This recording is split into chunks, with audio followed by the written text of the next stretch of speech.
Hey besties, and welcome back to the read-along of Wuthering Heights by Emily Bronte, and I'm going to be reading chapter 10. But first, let's plug in my phone before I go to that.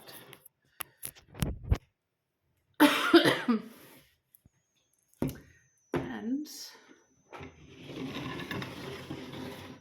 you should make a cup of English breakfast, which seems suitable for the book choice.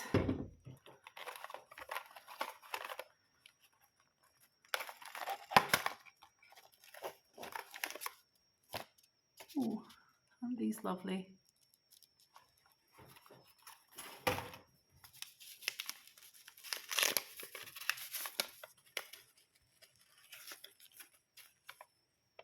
Cute.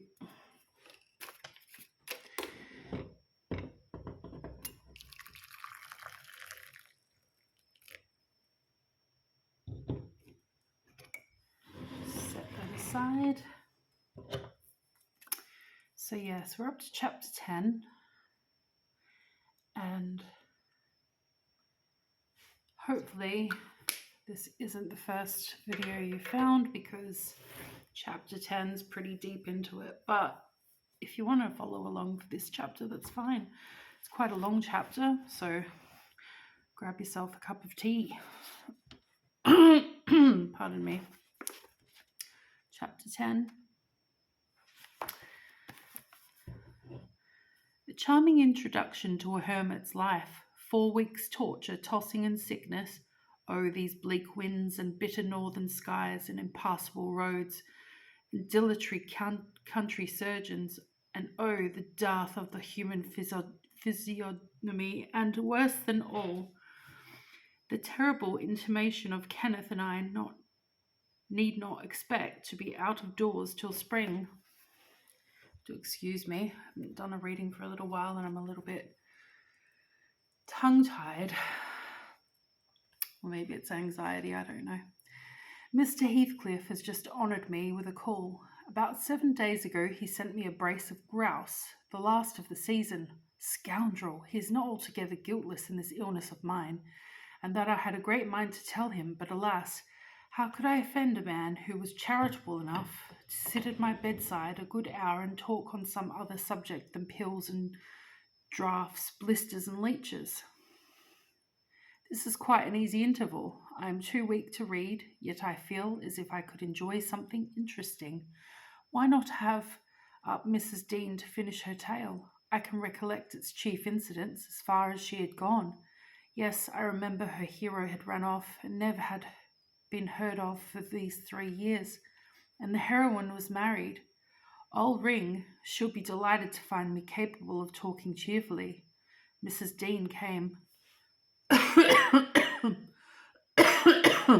Pardon me. It's a bit cold in my house. Bismillah.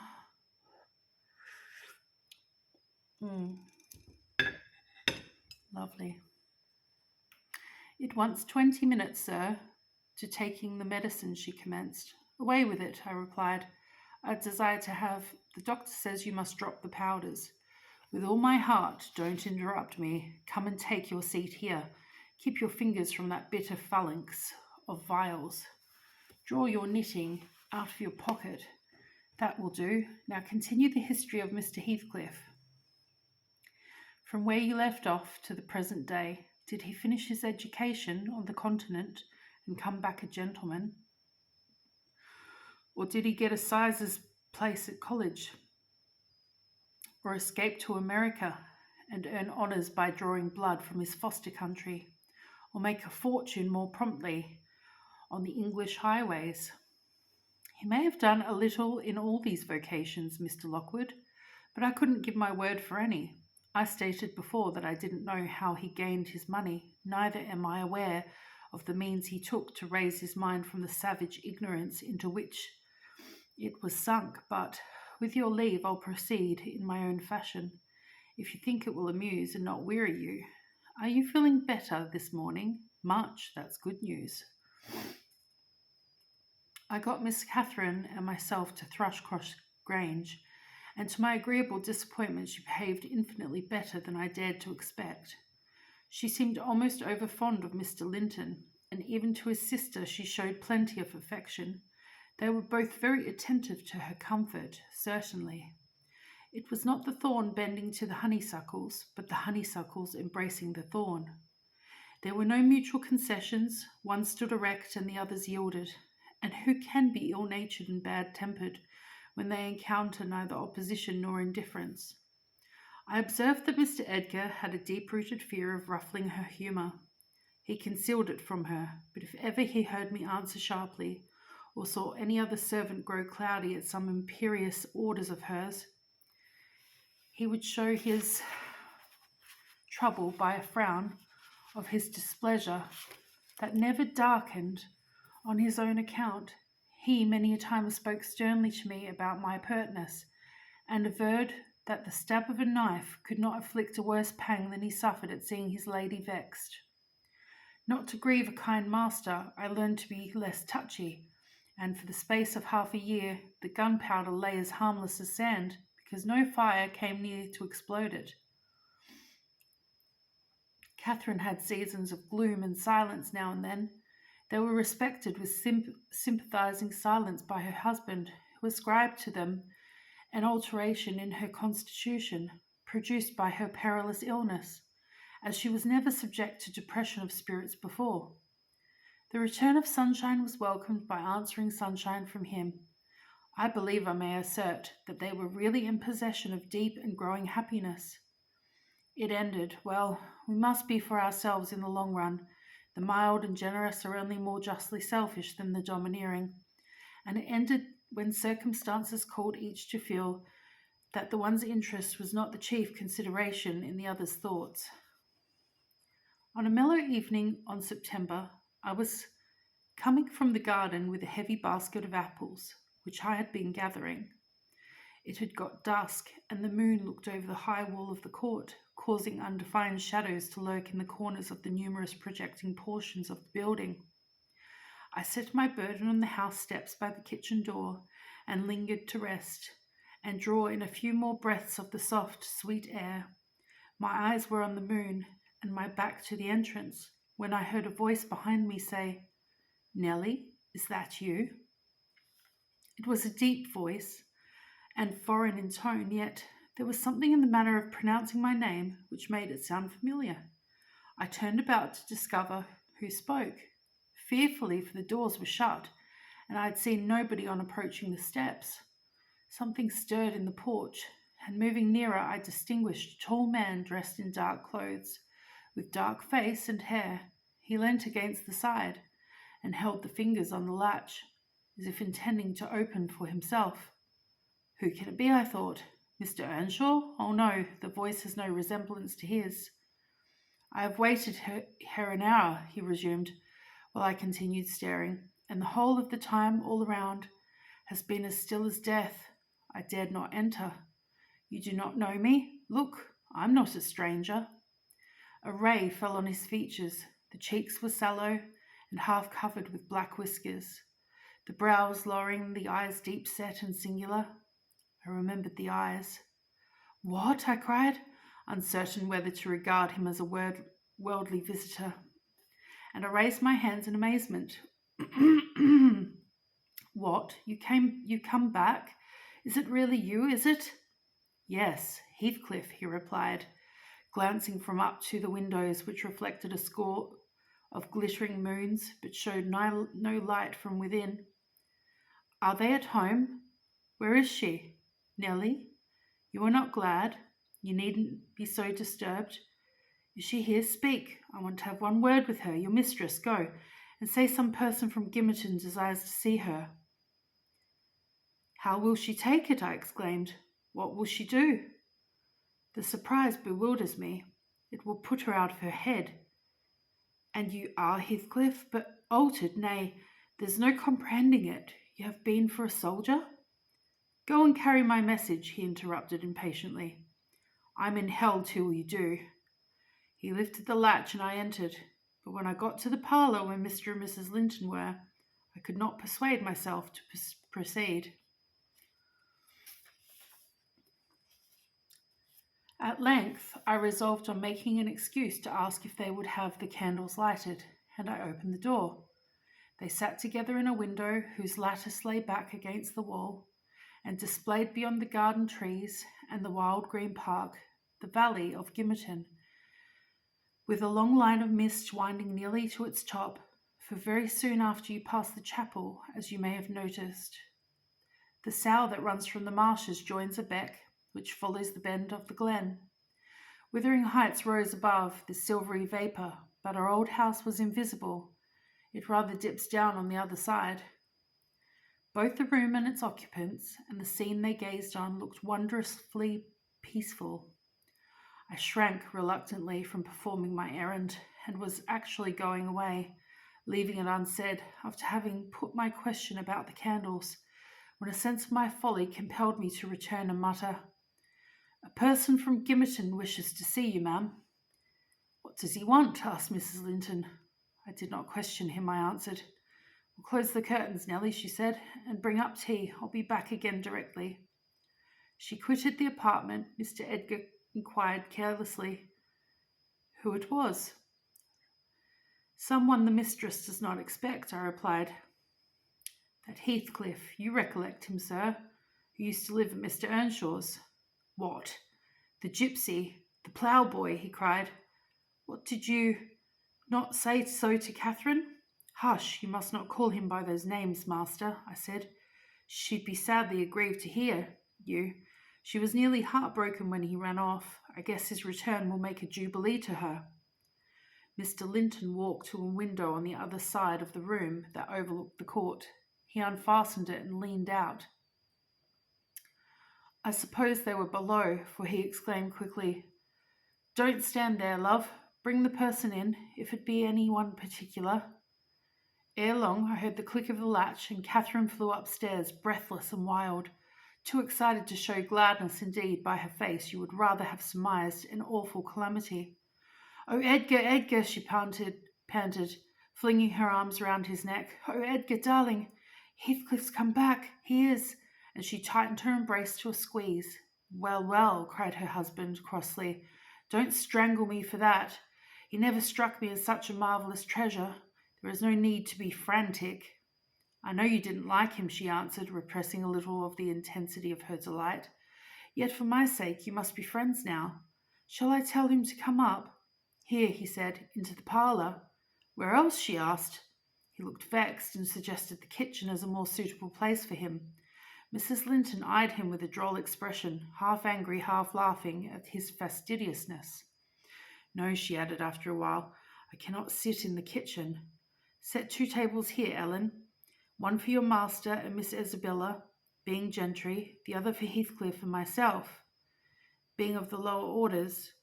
Will that please you, dear? Or must I have a fire lighted elsewhere? If so, give directions. I'll run down and secure my guest.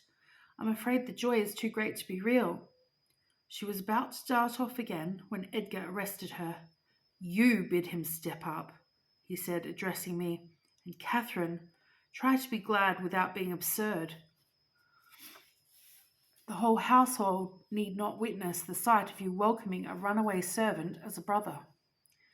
I descended and found Heathcliff waiting under the porch, evidently anticipating an invitation to enter. He followed my guidance without waste of words, and I ushered him into the presence of the master and mistress, whose flushed cheeks betrayed signs of warm talking.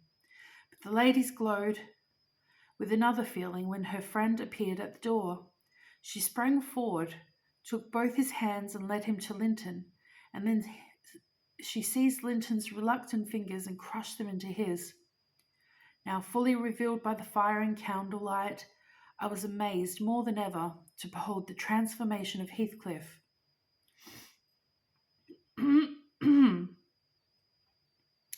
He had grown a tall, athletic, well-formed man, beside whom my master seemed quite slender and youth-like. His upright carriage suggested the idea of his having been in the army. His countenance was much older in the expression and decision of feature than Mr. Linton's. It looked intelligent and retained no marks of former degradation. A half-civilized ferocity lurked, yet in the depressed brows, and his eyes full of black fire. But it was subdued, and his manner was even dignified, quite divested in roughness, though too stern for grace.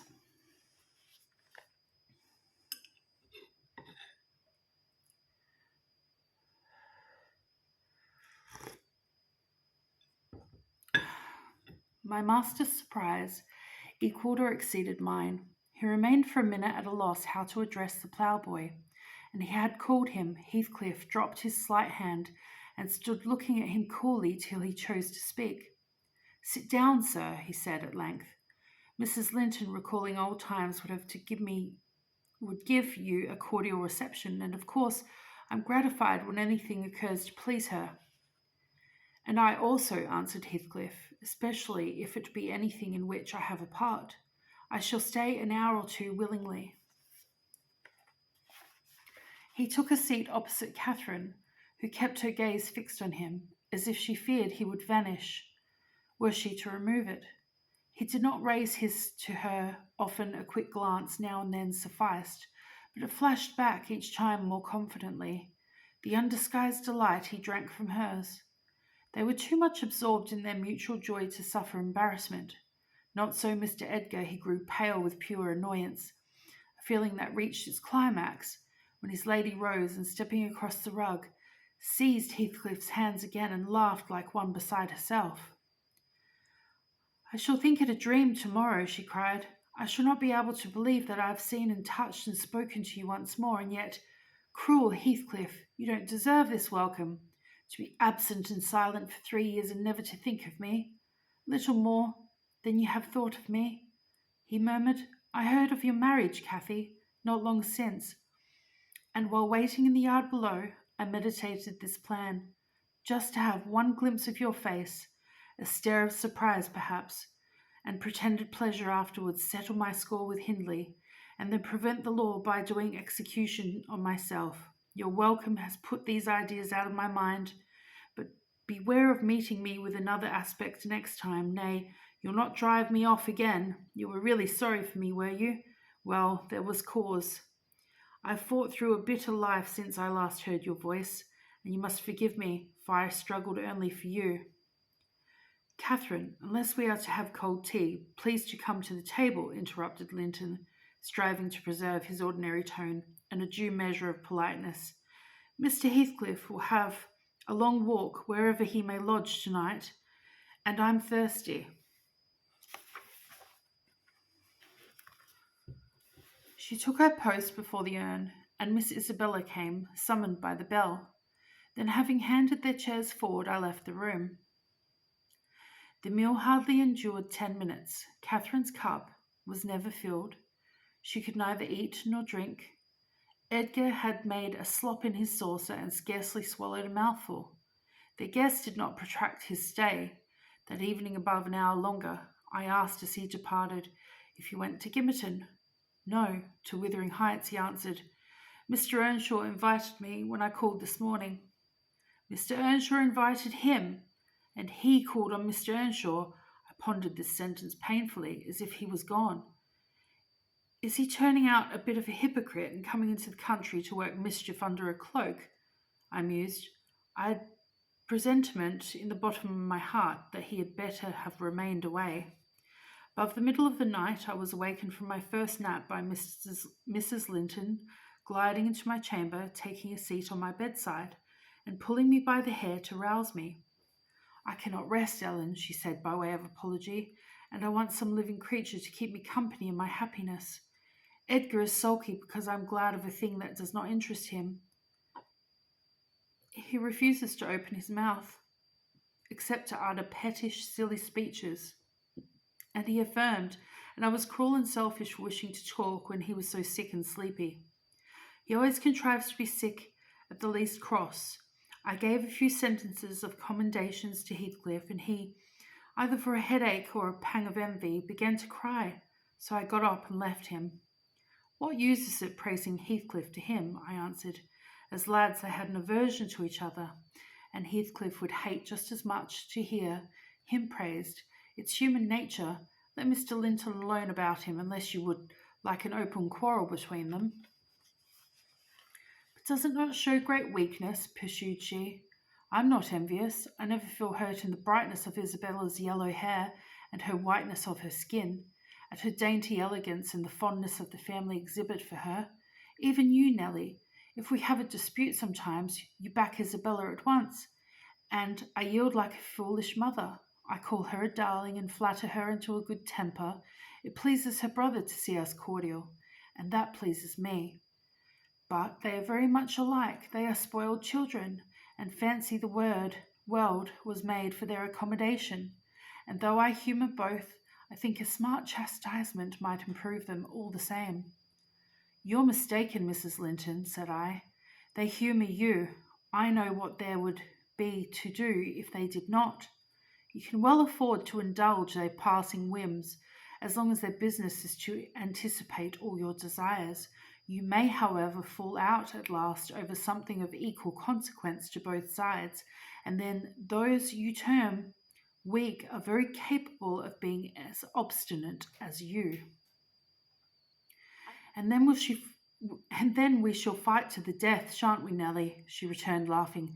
No, I tell you, I have such faith in Linton's love that I believe I might kill him and he wouldn't wish to retaliate. I advised her to value him the more for his affection. I do, she answered, but we needn't resort to whining for trifles.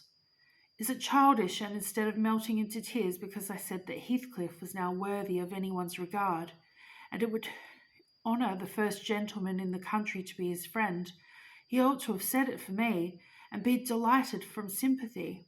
He must get accustomed to him, and he may as well like him, considering how Heathcliff has reason to object to him, and I'm sure he behaved excellently. What do you think of his going to Wuthering Heights? I inquired. He is reformed in every respect, apparently, quite a Christian, offering the right hand of fellowship to his enemies all round. He explained it, she replied. I wondered as much as you. He said he called to gather information concerning me from you, supposing you resided there still.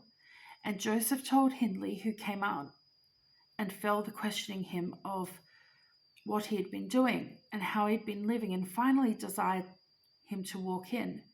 There were some persons sitting at cards. Heathcliff joined them. My brother lost some money to him, and finding him plentifully supplied, he requested that he would come again in the evening, to which he consented. Hindley is too reckless to select his acquaintance prudently. He doesn't trouble himself to reflect on the causes he might have for mistrusting one whom has barely basely injured. But Heathcliff affirms his principal reason for resuming a connection to his ancient persecutor is a wish to install himself in quarters at walking distance from the Grange, and an attachment to the house where we live together, and likewise a hope that I shall have more opportunities of seeing him there than I would have if he settled in Gimmerton. He means to offer liberal payment for permission to lodge at the Heights, and doubtless my brother's covetousness would prompt him to accept the terms. He was always greedy, though he grasps with one hand, he flings away with the other. It's a nice place for a young man to fix his dwelling in, said I. Have you no fear of the consequences, Mrs. Linton? None for my friend, she replied. His strong head will keep him from danger. A little for Hindley, but he can't be made morally worse than he is, and I stand between him and bodily harm. The event of this evening has reconciled me to God and humanity. I had risen in angry rebellion against Providence. Oh, I've endured very, very bitter misery. Nelly, if that creature knew how bitter, he'd be ashamed to cloud its removal with idle petulance. It was kindness for him which induced me to bear it alone. Had I expressed the agony I frequently felt, he would have been taught to long for its alleviation as ardently as I. However, it's over, and I'll take no revenge on his folly. I can afford to suffer anything hereafter. Should the meanest thing alive slap me on the cheek, I'd not only turn the other, but I'd ask pardon for provoking it, and as a proof, I'd go make my peace with Edgar instantly. Good night. I'm an angel. In this self-complacent conviction she departed, and the success of her fulfilled resolution was obvious on the morrow.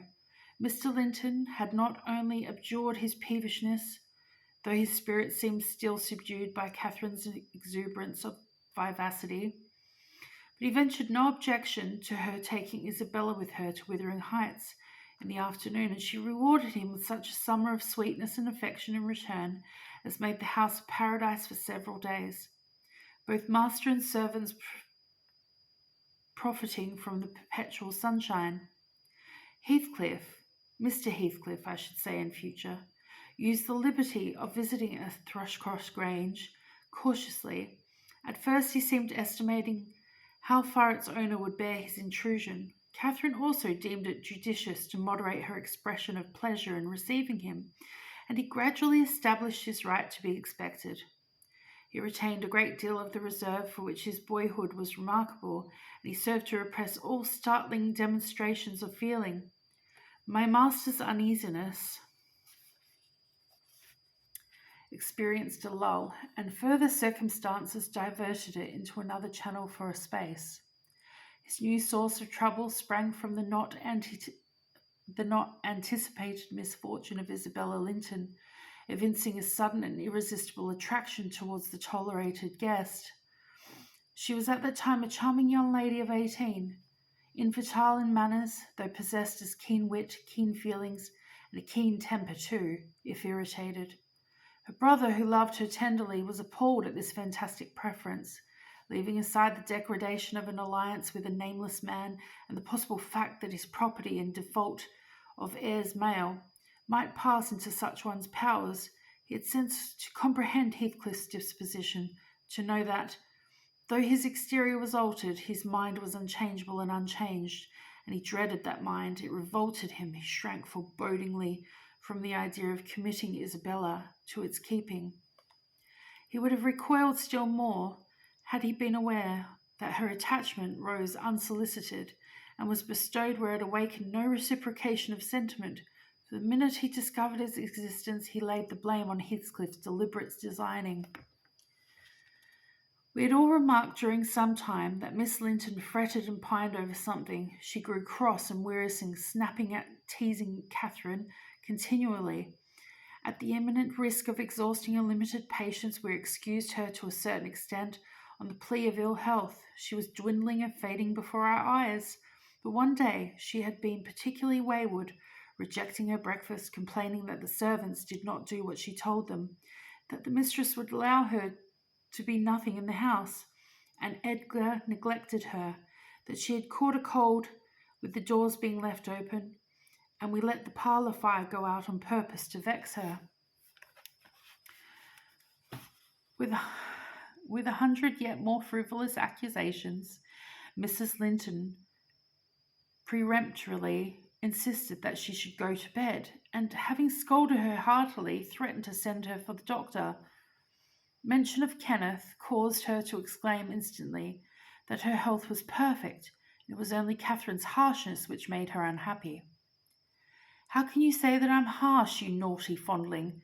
cried the mistress, amazed at the unreasonable assertion. "You are surely losing your reason. When have I been harsh? Tell me." "Yesterday," sobbed Isabella, "and now." "Yesterday?" Her sister-in-law, on what occasion? "In our walk along the moor. You told me to ramble where I pleased, while you sauntered on with Mr. Heathcliff. And that's your notion of harshness?" said Catherine, laughing. "It was no hint that your company was superfluous. We didn't care whether you kept with us or not. I merely thought Heathcliff's talk would have nothing entertaining for your ears." "Oh, no," wept the young lady. "You wished me away because you knew I liked to be there." "Is she sane?" asked Mr. Linton, appealing to me. "I'll repeat our conversation word for word, Isabella, and you point out any charm it could have had for you." "I don't mind the conversation," she answered. "I wanted to be with—" "Well," said Catherine, perceiving her hesitate to complete the sentence, "with him. And I won't be always sent off," she continued, kindling up. "You're a dog in a manger, Cathy, and desire no one to be loved but yourself." "You're an impertinent little monkey," exclaimed Mrs. Linton in surprise. "But I'll not believe this idiocy." it is impossible that you can covet the admiration of Heathcliff, that you can consider him an agreeable person. I hope I have misunderstood you, Isabella. No, you have not, said the infatuated girl. I love him more than you ever loved Edgar, and he might love me if you would let him. I wouldn't be with you for a kingdom then, Catherine declared emphatically, and she seemed to speak sincerely. Nellie, help me to convince her of her madness. Tell her what Heathcliff is, an unreclaimed creature, without refinement, without cultivation, an arid wilderness of firs and whinstone. I'd as soon put the little canary into the park on a winter's day as recommend you to bestow your heart on him. It's deplorable ignorance of his character, child, and nothing else, which makes that dream enter your head. Pray don't imagine that he conceals depths of benevolence and affection beneath a stern exterior. He's not a rough diamond, a pearl-containing oyster of a rustic. He's a fierce, pitiless, wolfish man. I never say to him, let this or that enemy alone, because it would be ungenerous or cruel to harm them. I say, let them alone because I should hate them to be wronged, and he'd crush you like a sparrow's egg, Isabella, if he found you a troublesome charge. I know he couldn't love a Linton, and yet he'd be quite capable of marrying your fortune and expectations. Avarice is growing with him, a besetting sin. There's my picture, and I'm his friend. So much so that he thought seriously to catch you I should perhaps have held my tongue and let you fall into his trap. Miss Linton regarded her sister-in-law with indignation. For shame, she repeated angrily. You are worse than 20 foes, you poisonous friend. Ah, you won't believe me then, said Catherine. Think I speak from wicked selfishness? I'm certain you do, retorted Isabella, and I shudder at you. Good, cried the other. Try for yourself, if that be your spirit. I have done, and yield the argument to your saucy insolence. And I must suffer for your egotism, she sobbed, as Mrs. Linton left the room. All is against me. She has blighted my single consolation. But the utter falsehood, didn't she? Mr. Heathcliff is not a fiend, and he is an honourable soul and a true one. Or how could he remember her? Banish him from your thoughts, miss, I said. He's a bird of bad omen. No mate for you. Mrs. Linton spoke strongly, and yet I can't contradict her. She's better acquainted with his heart than I, or any other besides, and she never would represent him as worse than he is. Honest people don't hide their deeds. How has he been living? How has he got rich? Why is he staying at Wuthering Heights, the house of a man whom he abhors? They say Mr. Earnshaw is worse and worse since he came. They sit up all night together continually, and Hindley has been borrowing money on his land and does nothing but play and drink. I heard only a week ago it was Joseph who told me. I met him at Gimmerton. Nellie, he said. Well, here's a chrono questioner and her folks. One of 'em's gotten his finger cut off with a hauling to and fro stick and hassling like calf. That's Maister, you know. So up and going to grand sizes. He's known feared and bench and judges. Nor the Paul, nor Peter, nor John, nor Matthew, nor none of them. Not he. He fair likes, he longs to set his brazen face against him, and your bonny lad Heathcliff, you mind. He's a rare un. He can grin and laugh and wheels anybody in right devil's jest. Does he never naught of his fine living amongst us when he goes to the Grange? This is the way on up to Sundon. Dice, brandy, closed shutters, and can you laugh to the next day and noon? Then full and gangs Bannon and Raven till his charming making decent folks dig for their fingers and lugs and shame, and the knave with Candace brass and sleeping off, and the neighbours to gossip and the wife. Of course he tells Dame Catherine her father's gourd runs in the pockets, and the father's son gallops down the broad, and he flees afore the pikes. Miss Linton, Joseph is an old rascal, but no liar, and his account of Heathcliff conduct be true. You would never think of desiring such a husband, would you? You are leagued with the rest, Ellen, she replied. I'll not listen to your slanders. What malevolence you must have to wish to convince me that there is no happiness in this world. Whether she would have got over this fancy as to herself or preserved in nursing perpetually, I cannot say. She had little time to reflect. The day after, there was a justice meeting at the next town.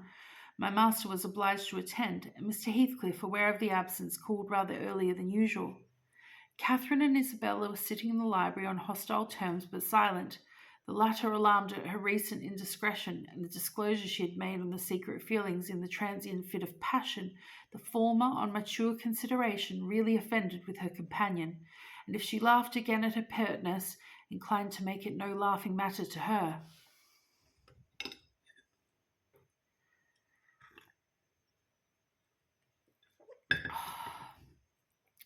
She did laugh as she saw Heathcliff pass the window. I was sweeping the hearth and I noticed a mischievous smile on her lips. Isabella, absorbed in her meditations or a book, remained till the door opened, and it was too late to attempt an escape, which she would gladly have done had it been practicable. Come in, that's right, exclaimed the mistress gaily, pulling a chair to the fire. Here are two people sadly in need of a third to thaw the ice between them, and you are the very one we should both of us choose. Heathcliff, I'm proud to show you at last somebody that dotes on you more than myself. I expect you to feel flattered. Nay, it's not Nellie. Don't look at her. My poor little sister-in-law is breaking her heart by mere contemplation of your physical and moral beauty. It lies in your own power to be Edgar's brother.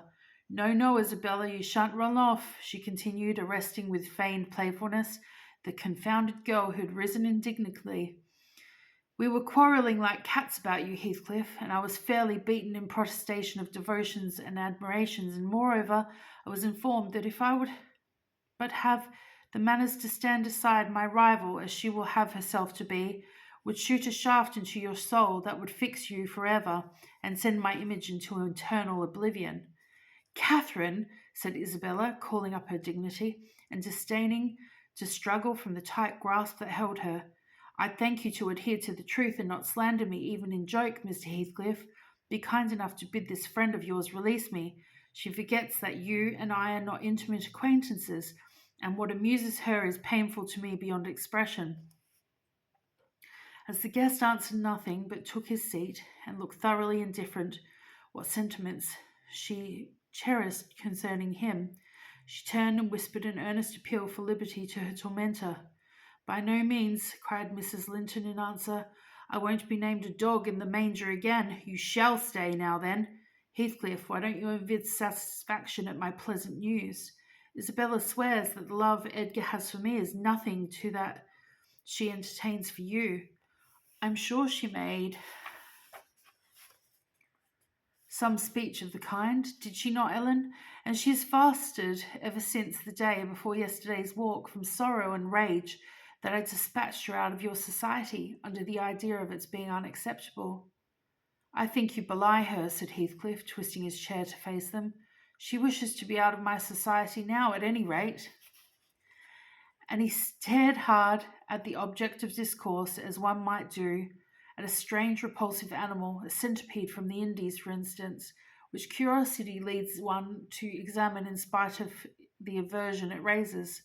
The poor thing couldn't bear that. She grew white and red in rapid succession, and while tears beaded her lashes, bent the strength of her small fingers to loosen the firm clutch of Catherine, and perceiving that as fast as she raised one finger off her arm, another closed down, and she could not remove the whole together, she began to make use of her nails, and their sharpness presently ornamented the detainers with crescents of red. There's a tigress, exclaimed Mrs. Linton, setting her free and shaking her hand with pain. Begone, for God's sake, and hide your vixen face. How foolish to reveal those talons to him. Can't you fancy the conclusions he'll draw? Look, Heathcliff, there are instruments that will do execution. You must beware of your eyes. I'd wrench them off her fingers if they ever menaced me, he answered brutally, when the door had closed after her. But did she mean by teasing the creature in the manner, Cathy? You were not speaking the truth, were you? I assure you I was, she returned.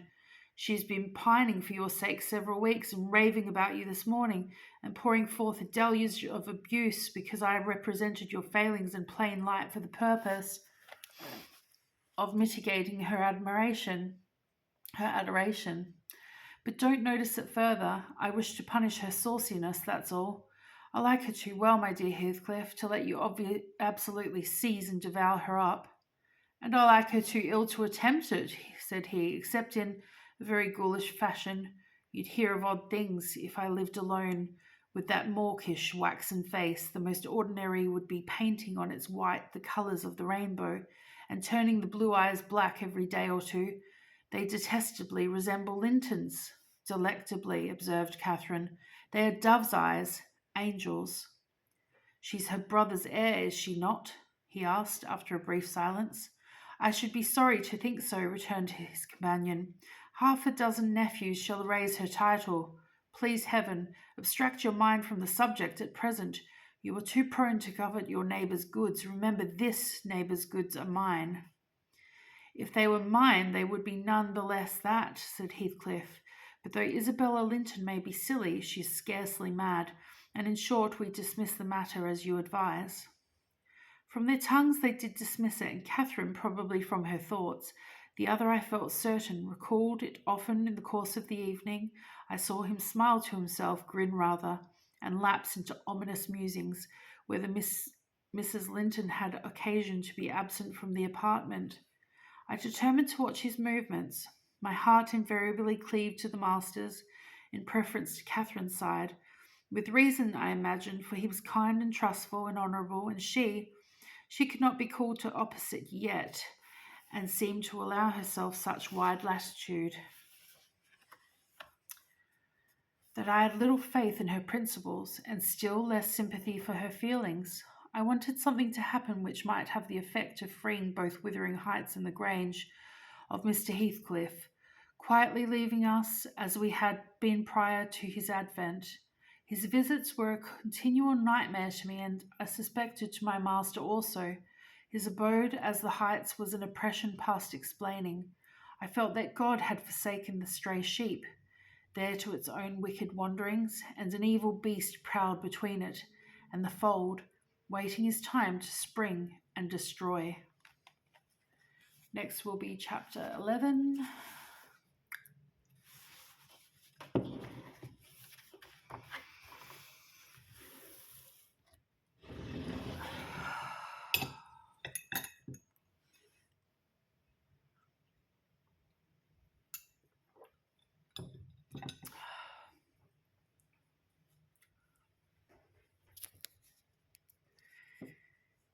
Catch you next time, besties, for the next installment of Wuthering Heights by Emily Bronte.